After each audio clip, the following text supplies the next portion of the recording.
भ्रष्टाचार पर प्रसपा अध्यक्ष शिवपाल यादव का एक कबूलनामा एक बार फिर से सामने आया। तुलनात्मक अध्ययन किया, निष्कर्ष पर पहुंचे और अपने निष्कर्ष को सियासी गलियारे में आम कर दिया। अब इसी पर सियासत हो रही है, क्योंकि जहां उन्होंने भ्रष्टाचार पर बीजेपी को घेरा, लेकिन उससे ज्यादा कहीं ना कहीं ऐसा लगा कि वो अखिलेश को घेर रहे हैं। शिवपाल का भ्रष्टाचार पर कबूलनामा, लगाया बीजेपी पर निशाना, लेकिन लपेटे में आ गई प्रसपा और सपा। शिवपाल का ये निशाना किस पर है? मैंने कहा कि विलय नहीं करेंगे, अलायंस करेंगे, उपचुनाव में गठबंधन करेंगे। अगर से समाजवादी पार्टी रहेगी, हमारा चुनाव जारी रहेगा और हमारी प्राथमिकता है समाजवादी पार्टी। हम चाहते हैं कि पहले समाजवादी पार्टी से हो जाए,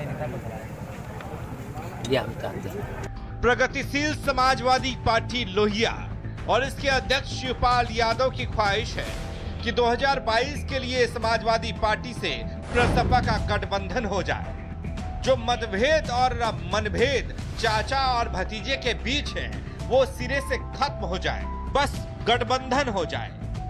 लेकिन यहाँ तक तो ठीक है, उसके बाद जो शिवपाल यादव ने कहा, उसे सुन अखिलेश यादव अपने चाचा शिवपाल यादव पर कतई भी खुश नहीं हो सकते।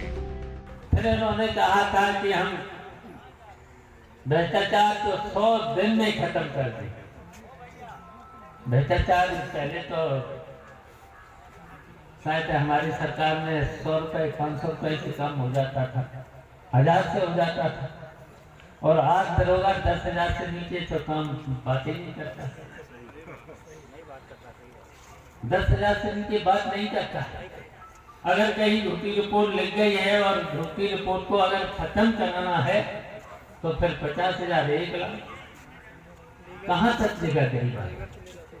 वादे तो उन्होंने बहुत किए थे। कि मैंने इसलिए कहा कि पहले तो चलिए भ्रष्टाचार आप लोग वही कहते थे, सब लोग कहते थे, हैं? तो सिपाही और कांस्टेबल और से लेकर के दरोगा 100, 200, 500 रुपए में चुपचाप मान जाते थे। और हमारा जहाँ पर नेता अगर ब्लॉक स्तर का भी नेता था तो हिम्मत नहीं पड़ती थी।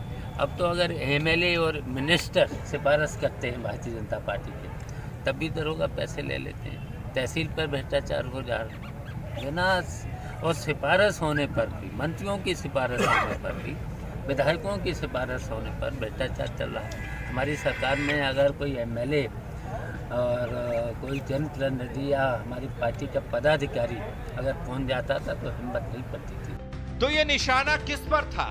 किसे आड़े हाथों लेने की कोशिश की गई? बात भ्रष्टाचार पर शिवपाल ने कही।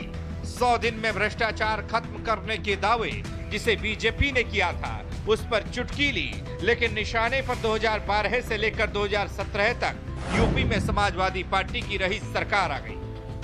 कैसे, वो भी जान लीजिए।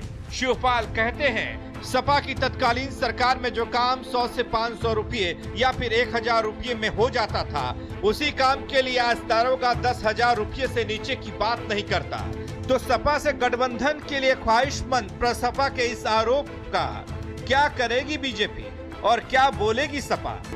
देखिए, शिवपाल जी ने स्वीकार कर लिया कि अखिलेश सरकार में भ्रष्टाचार में वो और अखिलेश दोनों शामिल थे, और अब भ्रष्टाचार का नया रेट लिस्ट जो उन्होंने जारी किया, मुझे लगता है कि वही व्यक्ति इन सब चीजों के बारे में जानकारी रखता है जो इन सब में संलिप्त होता है।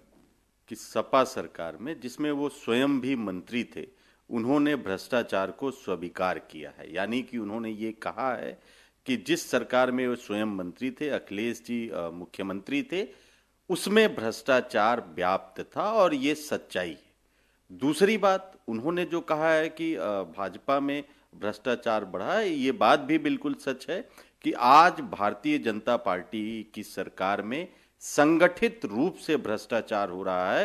रेट फिक्स है, कौन कितना लेगा ये भी फिक्स है। देखिए, जब से भारतीय जनता पार्टी इस प्रदेश में आई है, लगातार भ्रष्टाचार बढ़ता चला जा रहा है। भ्रष्टाचार की सारी सीमाएं तोड़ दी हैं। यही तो मैं कह रहा हूं, भारतीय जनता पार्टी कह रही थी कि हम भ्रष्टाचार और ट्रांसपेरेंसी, भ्रष्टाचार खत्म करेंगे, ट्रांसपेरेंसी लेके आएंगे, लेकिन आज पूरे प्रदेश के अंदर में भ्रष्टाचार चरम सीमा पे है। वास्तव में राजनेता की ओर से सियासी गलियारे में दिए गए हर बयान का मतलब होता है। वो जो भी बात करते हैं उसमें कुछ ना कुछ सियासी गुणागणित तो होता ही है। उसमें भी शिवपाल यादव जैसे मजे हुए नेता जब भ्रष्टाचार पर संदर्भों के तौर पर सपा के शासनकाल को ले आए तो सियासी मतलब तो निकलना तय है। Rajkumar Singh, Godda, R9 TV, Uttar Pradesh, Uttarakhand.